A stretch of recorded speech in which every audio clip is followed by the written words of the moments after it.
ఈరోజు మేము జొన్న గుగ్గులు చేస్తున్నాము. వాటికి ఇవి జొన్నలు 10 hours నానబెట్టుకోవాలా. వాష్ చేసుకొని 10 గంటల సేపు నానబెట్టుకున్న జొన్నలను ఇప్పుడు వీటిని కుక్కర్లో వేసుకుంటాము. కుక్కర్లో వేసుకున్నాను. ఇప్పుడు సాల్ట్ యాడ్ చేస్తున్నాను. స్టవ్ మీద పెట్టుకున్నాను. సిమ్లో పెట్టుకొని విజిల్స్ రానిచ్చుకోవాలి.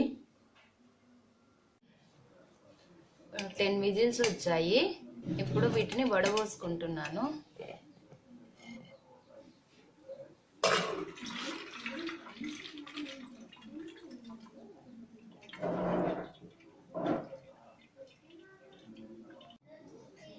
వడబోసుకున్నాను. కొంచెం వాటర్ అంతా పోయేంత వరకు ఉంచుకోవాలి. వాటర్ పోయినాక వీటికి తిరువాత పెట్టుకోవాలి.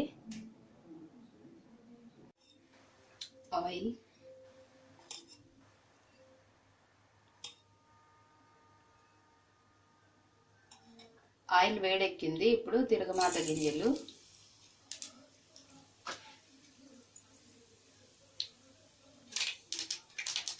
కట్ చేసి పెట్టుకున్న ఆనియన్, పచ్చిమిర్చి, కరివేపాకు ఇవి ఫ్రై చేసుకోవాలి, వేయించుకోవాలి బాగా.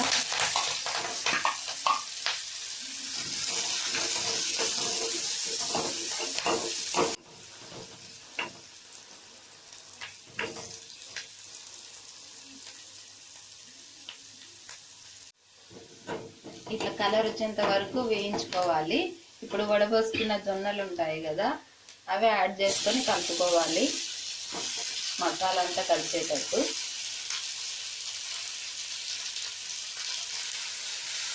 అంతా ఆయిల్ అంతా కలిసేటట్టు కలుపుకోవాలా. స్టవ్ ఆఫ్ చేసుకున్నాను.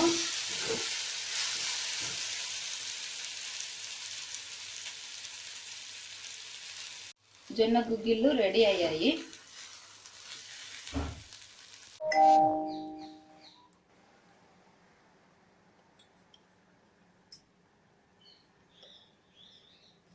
Super. Please like, share, subscribe my channel.